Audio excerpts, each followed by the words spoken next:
Good afternoon friends, sagacious academy के इस platform पर आपका स्वागत है। आज हम अपना जो हम 1857 की रिवोल्ट की सीरीज लेकर आए थे उसका हम लास्ट लेक्चर इसमें देंगे आपको। इसमें क्या हम डिस्कस करेंगे कि जो 1857 की रिवोल्ट थी उसके कंसीक्वेंसेस क्या थे, उसके परिणाम क्या थे और उसका क्या महत्व था 1857 की रिवोल्ट का। हम देखेंगे इसके कंसीक्वेंसेस देखेंगे और इसका महत्व देखेंगे इस मूवमेंट का। तो रिवोल्ट ये जो 1857 की रिवोल्ट थी ये एक टर्निंग पॉइंट था हमारी हिस्ट्री में, क्योंकि इसने चाहे वो ब्रिटिश के पर्सपेक्टिव से देख लें चाहे वो हम इंडियन के पर्सपेक्टिव से देख लें, इन्होंने बहुत सारे चेंजेस इसने किए 1857 की रिवोल्ट ने, ठीक है ना। ब्रिटिश पार्लियामेंट में 2 अगस्त 1858 को जब लगभग ये रिवोल्ट खत्म होने वाली थी, उन्होंने एक बिल पास किया। क्योंकि वो बिल क्यों पास किया गया? ताकि इंडिया में बेटर गवर्नमेंट लाई जा सके, क्योंकि इंडियन लोगों को पैसिफाई भी तो करना था। जिन्होंने इतना बड़ा रिवोल्ट खड़ा कर दिया, वो चाहे सोल्जर हो, चाहे आम पॉपुलेशन हो, चाहे लीडर्स हो, जो भी हो, उन्होंने इतना बड़ा जो रिवोल्ट क्रिएट कर दिया था ब्रिटिश पार्लियामेंट के अगेंस्ट, उसको पैसिफाई, लोगों को पैसिफाई करने के लिए इन्होंने एक बिल पास किया अपनी पार्लियामेंट में, ब्रिटिश पार्लियामेंट में 2 अगस्त 1858 को, ठीक है। वहां पे क्या हुआ? वहां पे जो क्वीन विक्टोरिया थी, जो इंग्लैंड की रानी थी, उनको सॉवरन हेड बना दिया गया हमारे यहाँ का इंडिया का, ठीक है। और एक जो सेक्रेटरी ऑफ स्टेट होगा जो इंडिया में लगाया जाएगा, वो क्वीन के साथ सीधी बात रखेगा, इंडिया के इंटरेस्ट की बात करेगा, चाहे इंडिया में क्या करना क्या नहीं करना है। वो क्वीन विक्टोरिया से जो सेक्रेटरी ऑफ स्टेट होगा, जो ब्रिटिश द्वारा अपॉइंट किया जाएगा, वो इंडिया के एडमिनिस्ट्रेशन का ध्यान रखेगा। इससे क्या होता है कि अब कंपनी का रूल, पहले तो कंपनी रूल कर रही थी, इससे पहले 1857 तक या 1858 तक तो कंपनी रूल कर रही थी। तब जो डायरेक्ट रिस्पॉन्सिबिलिटी हो जाती है एडमिनिस्ट्रेशन की, वो ब्रिटिश क्राउन के पास चली गई, ठीक है। अब डायरेक्ट ब्रिटिश क्राउन है जो हमारे इंडिया के एडमिनिस्ट्रेशन को चलाएगा। फिर अगर हम इससे और देख लें, अब ये जो प्रोक्लेमेशन इन्होंने अनाउंस की, बिल पास किया, वो इसको सुनाया किसने किया? लॉर्ड कैनिंग ने। जब दिल्ली में, जब इलाहाबाद में एक दरबार हुआ, तो वहां पे वो क्वीन की घोषणा को वहां पे 1 नवंबर 1858 को लॉर्ड कैनिंग द्वारा पढ़ा गया, ठीक है। इसमें इतनी प्रोमिसेस मेड किए गए, इतनी सिफारिशें की गई, इतने वचन किए गए कि लोगों को, इंडियन लोगों को ऐसे लगने लगा कि ये जो इतने प्रोमिसेस कर रही हैं ये हमारे इंटरेस्ट में है, ये हमारे लिए पॉजिटिव कोई ना कोई रास्ता लेके आएंगे, इससे ये हमारे लिए पॉजिटिव आउटकम लेके आएंगे, ठीक है। इंडियन को ऐसा लगा, क्योंकि इन्होंने प्रॉमिस, मैंने आपको पहले भी बताया कि ये सब जो किया जा रहा था, जो लोगों को पैसिफाई करने के लिए किया जा रहा था। अब जो क्वीन की जो अगली मतलब ये अगली को जो घोषणा थी, उसमें ये लिखा हुआ था कि अब जैसे अनेक्स किए जाते थे राज्य, बड़े बड़े प्रिंसेस का, राजाओं का राज्य छीन लिया जाता था डॉक्ट्रिन ऑफ लैप्स और डॉक्ट्रिन ऑफ सब्सिडरी अलायंस के तहत, ठीक है। अब क्या हुआ? क्वीन ने ये लोगों से प्रॉमिस किया, जब वहाँ के राजाओं से, वहाँ के राजकुमारों से ये प्रॉमिस किया कि अब हम आपके राज्य को हत्याया नहीं करेंगे, अनेक्स नहीं, आपके राज्य को अनेक्स नहीं किया करेंगे, और हम अपनी टेरिटरी को भी एक्सपेंड नहीं करेंगे। तो इससे क्या हुआ? ये इसलिए प्रॉमिस किया गया ताकि जो वहाँ के नेटिव प्रिंसेस थे वो फर्दर रिवोल्ट ना करते, वो आम जनता का या सोल्जर का साथ ना देते, ताकि ऐसी कोई और रिवोल्ट आगे खड़ी ना हो जाए अंग्रेजों के सामने, ठीक है। तो ऐसे प्रॉमिसेस किए गए इंडियन लोगों के साथ, ताकि इंडियन लोगों को, इंडियन प्रिंसेस को, इंडियन किंग्स को या इंडियन सोल्जर को पैसिफाई किया जा सके। फिर इंडियन स्टेट्स को भी फिर एक बात, इन्होंने एक कंडीशन तो रखी इसमें, इस प्रोक्लेमेशन में क्वीन की, कि इंडियन लोगों को भी हमारी बात, इंडियन राजाओं को भी हमारी बात माननी पड़ेगी। आप अपना राज कर सकते हो, इंडिपेंडेंट रूप से अपना राज कर सकते हो, नो प्रॉब्लम। हम आपकी कस्टम्स में आपके जो राइट्स हैं उनका हम आदर करते हैं, बट आपको ये मानना पड़ेगा कि आप ब्रिटिश क्राउन के अंडर राज कर रहे हो, ठीक है। तो आप एक डोमिनियन स्टेट इस तरह यहाँ पे बन जाएगा। आपके ऊपर सिंगल चार्ज किसका रहेगा? ब्रिटिश क्राउन का, ब्रिटिश क्वीन का रहेगा, ठीक है। आपको उसका एक पार्ट मान के चलना पड़ेगा अपने आप को, ठीक है। और लोगों को, जो इंडियन लोग थे, उनके लिए क्या किया गया? इंडियन लोगों को कहा गया कि हम आपकी जो फ्रीडम ऑफ रिलीजन है उसमें इंटरफेयर नहीं करेंगे, और जो ब्रिटिश ऑफिशियल्स हैं वो भी आपकी जो फ्रीडम ऑफ रिलीजन है इसमें इंटरफेयर नहीं करेंगे, ठीक है ना। और आपको जो हमारे लॉ बने होंगे उनमें ब्रिटिश के कंपैरिजन में आपको भी इक्वल प्रोटेक्शन मिलेगी, इम्पार्शियल प्रोटेक्शन मिलेगी आपको। आप लॉ में किसी तरह का भी आपके साथ डिस्क्रिमिनेशन नहीं होगा, जैसे लोग ब्रिटिश के लिए बनेंगे वैसे आपके लिए होंगे, ठीक है ना। और जो गवर्नमेंट सर्विसेज में उनमें भी आपको इक्वल अपॉर्चुनिटीज मिलेंगी, चाहे आप किसी भी जात के हो, धर्म के हो, चाहे आप किसी भी क्रीड कलर के हो, आपको इक्वल अपॉर्चुनिटी गवर्नमेंट सर्विसेज मिलेंगी। और भी प्रॉमिस किया गया, ठीक है ना, कि जब हम अपने लॉ बनाया करेंगे, जब हम लॉ एडमिनिस्टर किया करेंगे, कोई लॉ नया बनी, कोई पॉलिसी बनी, रूल रेगुलेशन बना, तो उसमें आपके जो जो पुराने राइट्स हैं, आपके जो पुराने कस्टम्स हैं, आपकी जो परंपराएं हैं, आपके जो भी मतलब कस्टम वगैरह प्रैक्टिसेस वगैरह हैं, उनका हम आदर करेंगे। और वो जो हम लॉ बनाया करेंगे, नए लॉ क्रिएट किया करेंगे, उसमें आपके इन प्रैक्टिसेस को, इन राइट्स को, इन कस्टम्स को ड्यू रिगार्ड दिया जाएगा। हम उसमें इंटरफेयर नहीं करेंगे और लॉ भी ऐसे बनेंगे जो आपकी कस्टम्स को आपकी कस्टम के साथ किसी तरह का खिलवाड़ ना करें। फिर आर्मी की अगर हम आर्मी के बारे में देखेंगे, आर्मी के बारे में इन्होंने क्या किया कि आर्मी थी जो 1857 की रिवोल्ट में फोर फ्रंट पे थी। सबसे पहले आर्मी ने ही, जो इंडियन आर्मी पर्सन थे, उन्होंने ही रिवोल्ट किया था, ठीक है। उन्होंने क्या किया, एक डिवाइड एंड रूल पॉलिसी अपनाई। ये फर्दर क्या करेंगे, अपनी मिलिट्री पॉलिसीज को ऐसा बना लेंगे, क्योंकि इंडियन आर्मी पर्सन्स थे, उन पे तो इनको यकीन नहीं था, ठीक है। तो अब ये डिवीजन एंड काउंटर पॉइज की पॉलिसी लेके आएंगे। ये क्या करेंगे, हमारे जो सोल्जर हैं, मतलब इंडियन जो सोल्जर हैं, उनका नंबर बहुत भारी मात्रा में उनका नंबर कम कर देंगे, और जो यूरोपियन सोल्जर हैं उनका नंबर बढ़ा देंगे यहाँ पे। अब ये ऐसा सोचने लगे थे कि ये जो इंडियन सोल्जर हैं वो हमारे लॉयल नहीं है, ये डिसलॉयल है। तो इसी कारण इन्होंने इंडियन सोल्जर के नंबर को कम कर दिया था। फिर इन्होंने क्या किया, जो यूनिट बनती थी, वो यूनिट अलग अलग, इन्होंने आर्मी को डिवाइड कर दिया, यूनिट्स में डिवाइड कर दिया। जैसे कोई सिख रेजिमेंट, जैसे कोई गोरखा रेजिमेंट, तरह तरह की यूनिट क्रिएट कर दी, ताकि अलग अलग रेजिमेंट के जो मतलब सोल्जर होंगे वो एक दूसरे के कंटेक्ट में नहीं रहेंगे। तो कंटेक्ट में नहीं रहेंगे तो इसका मतलब क्या होगा, वो ऐसी 1857 जैसी रिवोल्ट दोबारा क्रिएट नहीं कर पाएंगे। मतलब फौजियों को भी, जो सोल्जर के वहाँ पे, उनको भी कास्ट, कम्युनिटी और रीजन के बेस पे उनको भी बांट दिया, ठीक है। तो ये मिलिट्री पॉलिसी में इन्होंने ऐसा किया, ठीक है। अब जो रिक्रूट्स थे, जो नए रिक्रूट्स लगेंगे, पहले तो सबसे पहले आप बात करें, ज़्यादातर जो नए रिक्रूट्स लगाए जा रहे थे, उनको ये यूरोपियन कंट्रीज से लेकर आ रहे थे, ठीक है, ज़्यादातर। फिर और जो इंडिया से जो लगेंगे वो मार्शल रेसेस से होंगे। अब मार्शल रेसेस कौन से होते हैं, जैसे पंजाब से, नेपाल से और नॉर्थ वेस्टर्न फ्रंटियर से ही ये अपने नए रिक्रूट्स अपॉइंट करेंगे। और ये पंजाब, नेपाल और नॉर्थ वेस्ट फ्रंटियर के जो लोग थे, या वहाँ के जो सोल्जर थे, इन्होंने ब्रिटिश को 1857 की रिवोल्ट में सपोर्ट किया था, ठीक है। मतलब ये विद्रोहियों के खिलाफ लड़े थे ब्रिटिश सेना के साथ मिलकर, ठीक है। अब इनका और आगे का इफर्ट क्या था कि जो हमारी फौज है, जो हमारी आर्मी है, इनको सिविलियन, आम जनता से इनको दूर रखना है, ठीक है, ताकि ये आम जनता के कांटेक्ट में ना आए, ताकि 1857 की रिवोल्ट जैसी दोबारा और कोई रिवोल्ट खड़ी ना करें हमारे सामने। फिर द आर्मी अमालगेमेशन स्कीम थी। इसके तहत क्या होता था, जो आर्मी अमालगेमेशन स्कीम 1861 मूव की कंपनी ने, इसमें क्या था कि इसमें जो यूरोपियन ट्रूप्स को, उनको ब्रिटिश क्राउन की सर्विस में लगा दिया गया, कुछ यूरोपियन ट्रूप्स को। और जो इंडिया में यूरोपियन ट्रूप्स फिर रहे थे, उनको मॉडिफाई करने के लिए, उनको रिवैम्प करने के लिए, मतलब उनमें सुधार करने के लिए, टेक्निक्स को लेकर, जहाँ के स्किल्स को लेकर उनमें सुधार करने के लिए बार बार उनको इंग्लैंड भेजा जाता था, ठीक है। इंग्लैंड भेज के उनकी जो स्किल्स होते थे, उनकी लड़ने की जो एफिशिएंसी होती थी, या उनको मॉडर्न आर्मामेंट्स दिए जाते थे, ताकि वो एफिशिएंटली किसी ऐसी रिवोल्ट के अगेंस्ट लड़ सकें। और ये जो विजिट होती थी, प्रोडिकल विजिट होती है, इनको लिंक्ड बटालियन स्कीम कहा जाता था। तो कहने का मतलब यहाँ पे ये है कि जो यूरोपियन थे, वो अपने जो यूरोपियन ट्रूप्स थे, अपने जो यूरोपियन सोल्जर थे, उनको मजबूत करने की कोई कसर नहीं छोड़ रहे थे 1857 की रिवोल्ट के बाद। और इंडियन जो फौजी थे, उनको वीक बनाने की कोशिश कर रहे थे ये। अब जितनी भी ऑल इंडिया आर्टिलरी यूनिट्स थी, एक को छोड़ के, माउंटेन बैटरीज वाली जो आर्टिलरी यूनिट थी, उसको छोड़ के बाकी जितनी भी आर्टिलरी यूनिट्स थी, उनको डिफंक्ट कर दिया गया।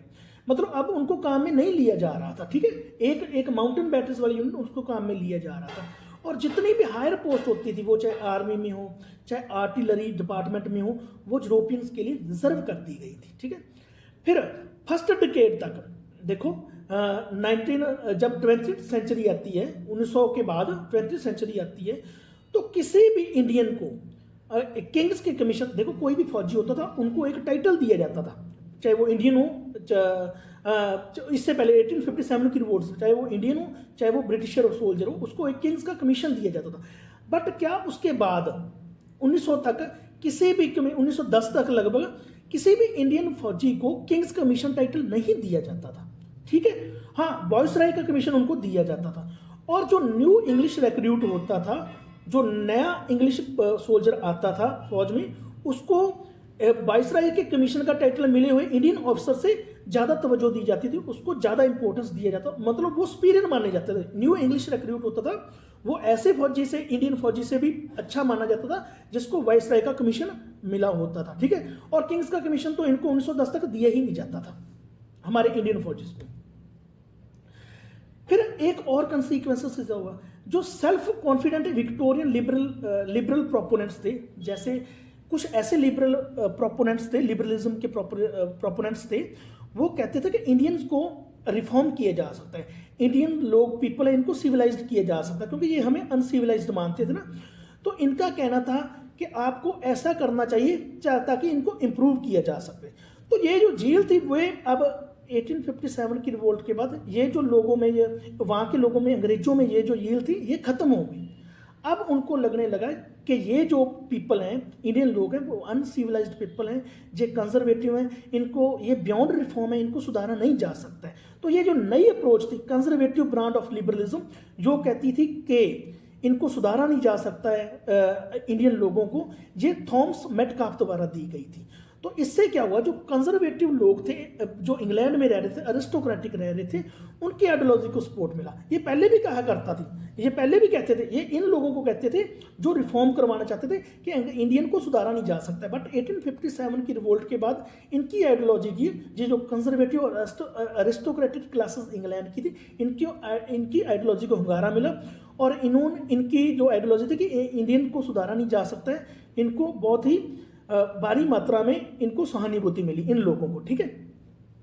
हम आगे देखते हैं, अब ये लोग ऐसे सोचने लग गए कि इंडियन को सुधारा नहीं जा सकता, इंडियन आर बियॉन्ड रिफॉर्म, ठीक है। अब जो रिएक्शन था इंग्लैंड में, इससे क्या हुआ, जो एम्पायर था यहाँ पे इंडिया में, एम्पायर था, जैसे कंजर्वेटिव ने कहा कि इंडियन लोग अच्छे नहीं होते हैं, अनसिविलाइज्ड पीपल होते हैं, इनके ऊपर रूल करने के लिए कोई ना कोई फोर्स चाहिए।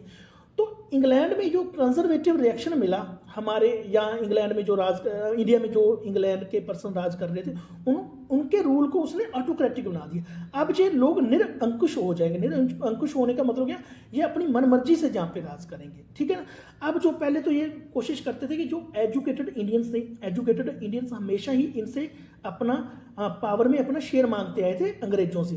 बट अब इन लोगों ने इतने ऑटोक्रेटिक हो गए थे, अब इन्होंने एजुकेटेड पीपल को के साथ पावर शेयर करने की वाली बात ही बंद कर दी। अब ये कहते थे कि हम खुद ही राज करेंगे, आपके साथ पावर शेयर नहीं करेंगे। बट ये क्या हुआ, अब एजुकेटेड इंडियन फ्रस्ट्रेटेड हो जाएंगे, तो ये न्यू अप्रोच थी, जो ब्रिटिश न्यू एटीट्यूड था, ये काउंटर प्रोडक्टिव हो जाएगा ब्रिटिश एम्पायर के लिए, क्योंकि ये जो एजुकेटेड पीपल थे, इंडियन मिडिल क्लास थी जो, ये इनके अगेंस्ट हो जाएंगे। और इससे लोगों में, जो एजुकेटेड इंडियन मिडिल क्लासेस, उनमें एक मॉडर्न नेशनलिज्म को उनमें एक मॉडर्न नेशनलिज्म पैदा हो जाएगी, इनमें राष्ट्र भावना आ जाएगी, और ये अंग्रेजों के खिलाफ लड़ेंगे। तो इनका जो ऑटोक्रेटिक सिस्टम था, इनका जो डिक्टेटरशिप टाइप का जो रूल ये चला रहे थे, उसके लिए काउंटर प्रोडक्टिव हो जाएगा एजुकेटेड जो इंडियन मिडिल क्लासेस की फ्रस्ट्रेशंस थे, ठीक है। अब इनकी जो पॉलिसी थी डिवाइड एंड रूल, ठीक है ना, ये रिवोल्ट ऑफ 1857 के बाद शुरू हुई, ठीक है ना। तो ब्रिटिश ने लोगों को बांटने का काम किया, क्लास के नाम पे, रिलीजन के नाम पे, कम्युनिटी के नाम पे, इन्होंने अपनी policy of divide and rule को अच्छी तरह से यूज किया ब्रिटिशर्स ने। अब हमने आपको बताया कि जो क्वीन की 1 नवंबर 1858 को जो इनकी घोषणा थी क्वीन की, उसमें लिखा गया था कि हम आपके राज्यों को नहीं हथियाएंगे, हम अपना टेरिटोरियल एक्सपेंशन नहीं करेंगे। बट अब ये सिस्टमैटिक इकोनॉमिक लूट करने लग गए थे ब्रिटिशर्स इंडिया की। इन्होंने क्या करना, जैसे कि यहाँ से रॉ मटेरियल ले जाना और वहाँ से फिनिश्ड या फाइनल गुड्स बना के इंडिया में बारी मतलब उसमें कीमतों पर बेचना। इससे क्या हुआ, जो हमारा यहाँ का स्मॉल उद्योग था, जो हमारा यहाँ पे छोटे कुटीर उद्योग थे, वो खत्म हो गए, क्योंकि देख लो उनका रॉ मटेरियल तो बाहर जा रहा था, और वहाँ से फिनिश्ड गुड्स यहाँ पे आ रही थी, और जो हमारे लोगों द्वारा गुड्स बनाई जाती थी वो यहाँ पे बेची नहीं जा सकते थे, क्योंकि उनको बनाने में हमारे लोगों द्वारा उन गुड्स को प्रोड्यूस करने में ज़्यादा खर्चा आ रहा था, ठीक है ना। अब जो क्वींस की प्रोक्लेमेशन आई थी 1858 में, उसमें एक इंडियन सिविल सर्विस एक्ट 1861 भी पास किया गया। उसके द्वारा ये इस इंडियन सिविल सर्विस एक्ट के द्वारा क्या ये अंग्रेज साबित करना चाहते थे कि जो ये अपना एक अच्छा इंप्रेशन देना चाहते थे कि जो क्वीन के लिए, चाहे वो ब्रिटिशर्स हों, चाहे इंडियन हो, चाहे उनकी कोई रेस हो, चाहे उनका कोई कलर हो, चाहे उनका कोई कम्युनिटी हो, वो सब हमारे लिए बराबर है। इंडियन सिविल सर्विस एक्ट में सभी पार्टिसिपेट कर सकते हैं। अब और क्या कंसिक्वेंसेस हुए 1857 की रिवोल्ट के कि रेशियल हैट्रेड बढ़ के लोगों में, लोग रेस के बेस पे एक दूसरे से नफरत करने लग गए, और चाहे अंग्रेज हो चाहे इंडियन हो, वो एक दूसरे को शक की नज़र से देखने लगे। न्यूज़पेपर में, जर्नल्स में अंग्रेजों ने क्या पिक्चराइज किया कि इंडियंस हैं, इंडियंस सभी ह्यूमंस हैं, इंडियन एक पूरे इंसान नहीं है, ये बुरे ह्यूमंस हैं, ठीक है, और इनको चेक करने के लिए, इनको ह्यूमन बनाने के लिए कोई ना कोई फोर्स लगानी पड़ेगी, और जो अंग्रेज हैं उसी फोर्स का, उसी सुपीरियर फोर्स का वहाँ पे काम कर रहे हैं ताकि ये जो सब ह्यूमन इंडियंस हैं इनको ह्यूमन बनाया जा सके, ठीक है ना। और जो इंपीरियलिज्म के प्रोपोनेंट्स, इंपीरियलिज्म क्या होता है? इंपीरियलिज्म का मतलब ये होता है कि किसी बड़ी पावर द्वारा या बड़े देश द्वारा किसी छोटे देश का को कंट्रोल करना, वो चाहे डायरेक्ट कंट्रोल करे चाहे इनडायरेक्ट कंट्रोल करे। इंपीरियलिज्म का मतलब ये होता है, ठीक है ना, ठीक है। तो जो प्रोपोनेंट्स थे, जो इंपीरियलिज्म को प्रमोट करने वाले लोग थे, उन्होंने इंडियन पॉपुलेशन को कहा कि ये लोग ट्रस्ट करने के लायक नहीं है, और उनकी इंसल्ट भी की। जो प्रोपोनेंट्स थे इंपीरियलिज्म के लोग, ठीक है, उनको इंसल्ट की, और उनके बारे में, इंडियन लोगों के बारे में कहा गया ये अनवर्दी ऑफ ट्रस्ट पीपल है, इन पे ट्रस्ट नहीं किया जा सकता, है ना। अब क्या है कि कंप्लीट स्ट्रक्चर इंडियन गवर्नमेंट का रिमॉडल करना पड़ा, उनको दोबारा बदलना पड़ा। अब जो नया स्ट्रक्चर आ रहा था वो किस बेस पे आ रहा था? पहले तो ये देखो, पहले अंग्रेज राज करते थे, बट वो जो इंडियन लोग थे उनको अपनी बर्डन मान के नहीं चलते थे। अब जो अपना नया एडमिनिस्ट्रेशन जो बनाएंगे वो वाइट्समैन बर्डन के कंसेप्ट पर बनाएंगे। आपको हम यहाँ पे वाइट्समैन बर्डन के बारे में बता देते हैं कि इसका क्या है वाइट्समैन बर्डन, कि जो इंडिया के अंश, ये जो जिसने कंसेप्ट दिया था वाइट्समैन बर्डन, कि इस कंसेप्ट के तहत वो जो हमारे यहाँ पे लोग थे वो तो नॉन वाइट थे, तो वाइट मैन, ठीक है, जो नॉन वाइट पीपल हैं वो अनसिविलाइज्ड है, तो इनको सिविलाइज्ड बनाना, इनको एजुकेट करना, ये वाइट्समैन की बर्डन है। मतलब गोरे लोगों की, जो काले लोग हैं, जो काले लोग हैं वो ये गोरे लोगों के लिए एक बर्डन बने हुए हैं, ठीक है, इनको सिविलाइज्ड करना, इनको एजुकेटेड करना, ये वाइटमैन की बर्डन बना हुआ है। तो इस कंसेप्ट पे इस अपने सारे एडमिनिस्ट्रेशन को ये चलाने लगे। फिर इसका सिग्निफिकेंस क्या हुआ, इसका महत्व क्या हुआ 1857 की रिवोल्ट का? चाहे तो वो कंपनी हो, देखो महत्व तो कंपनी के लिए भी गई, चाहे मतलब ब्रिटिशर्स के लिए भी इसका मतलब बहुत सारा इसके सिग्निफिकेंस है। जैसे ब्रिटिशर्स को ये पता लग गया कि जो हमारे एडमिनिस्ट्रेशन में कमियां हैं, जो हमारी आर्मी में कमियां हैं, इनको सुधारना पड़ेगा ताकि आगे वाले टाइम के लिए, आगे वाले टाइम में ऐसी कोई रिवोल्ट खड़ी ना हो जाए, ठीक है। तो इन्होंने ऐसा किया, इन्होंने अपने एडमिनिस्ट्रेशन में रेक्टिफिकेशन की, इन्होंने अपनी आर्मी में भी रेक्टिफिकेशन की ताकि आगे के लिए कोई प्रॉब्लम ना हो, ठीक है ना। इंडियन के लिए क्या हुआ, जो ये इंडियन फ्रीडम स्ट्रगल के लिए एक बहुत बड़ी बात थी 1857 की रिवोल्ट। इससे बड़ी रिवोल्ट पहले नहीं हुई थी, ठीक है, छोटी छोटी रिवोल्ट हुई थी, वो अलग बात है, ठीक है। इससे क्या हुआ, चाहे लोगों के ग्रीवेंसेस हों, चाहे लोगों पे जो अत्याचार किया गया उनके ग्रीवेंसेस हों, चाहे सिपाहियों के ग्रीवेंसेस हों, वो उभर के सबके सामने आ गए, ठीक है। अब वो उनको हाइड नहीं किया जा सकता था। बट इससे एक बात और पता चल गई, इंडियन लोगों को एक बात और पता चल गई कि जो हमारे लोगों के पास हथियार थे वो प्रिमिटिव थे, वो पुरानी तकनीक के, ठीक है, ओल्ड हथियार थे। वो जो अंग्रेजों के पास जो वेपन थे, एडवांस्ड वेपन थे, उनकी बराबरी नहीं कर सकते हैं। तो इससे ये भी लोगों को पता लगा कि आगे से अगर कोई रिवोल्ट करना है तो हमारे पास मॉडर्न टेक्निक के और न्यू आर्म्स होने जरूरी हैं अगर इनके साथ फाइट करना है। ये हमारे इंडियन लोगों को पता लगा। और अंग्रेजों को क्या पता लगा कि हमारे एडमिनिस्ट्रेशन में जो शॉर्टकमिंग है और हमारी आर्मी में जो शॉर्टकमिंग्स है जितनी भी, उनको दूर करना चाहिए, और उन्होंने ऐसा किया भी, उनको दूर भी किया, ठीक है। फिर और इससे आगे और क्या हुआ, जो अत्याचार हुए, दोनों साइड से अत्याचार हुए। देखो अंग्रेजों ने भी अत्याचार किए जो हमारे विद्रोह कर रहे थे, और विद्रोहियों ने भी अंग्रेजों की पुलिस पे या अंग्रेजों पे अत्याचार बहुत सारे किए। इससे जो इंडियन इंटेलेक्चुअल्स थे उनके माइंड में एक बात आ गई। इंडियन इंटेलेक्चुअल्स थे जो सोचते थे कि अहिंसावादी तरीके से फ्रीडम स्ट्रगल चलाना चाहिए, ठीक है। उनके मन में आ गई एक बात कि वायलेंस आगे से नहीं करना है। हमारे इंटेलेक्चुअल्स थे, उनके मन में आ गई बात ये, ठीक है। और जो एजुकेटेड मिडिल क्लास थी, जो वायलेंस में बिलीव नहीं करती थी, जो ऑर्डरली अप्रोच में बिलीव करते थे, कॉन्स्टिट्यूशनल तरीके से अपना अधिकार मांगना चाहती थी, उनको भी ऐसा लगने लगा कि ये ज़्यादा टाइम तक नहीं चलेगा। बट यहाँ पे हम एक बात देखेंगे, जो लोकल ट्रेडिशंस थी जो फ्रीडम स्ट्रगल में यूज़ की गई विद्रोहियों द्वारा लोकल ट्रेडिशन, लोकल तौर तरीके यूज़ किए गए, उसने कहीं ना कहीं नेशनल स्ट्रगल फॉर फ्रीडम के लिए एक रास्ते का काम किया। मतलब ये लोग अब ऐसे सोचने लगे अपने लोकल ट्रेडिशन को यूज़ करके, अपने लोकल तौर तरीकों को यूज़ करके भी हम नेशनल फ्रीडम स्ट्रगल की फाइट लड़ सकते हैं। ठीक है, तो ये हमने आपके साथ डिस्कस किया कि इसके 1857 की रिवोल्ट के परिणाम क्या थे। ठीक है, और इसका क्या महत्व था, ये हमने अपने इस वीडियो में डिस्कस किया। और इससे अब क्या होता है कि हमारी सभी पूरी वीडियो हो गई है 1850 रिवोल्ट के रिगार्डिंग। हमारा पूरा कंसेप्ट जो हमने स्पेक्ट्रम से लिया है, ठीक है, इसमें अपने इंक्लूड कर दिया है। Thanks for being with us.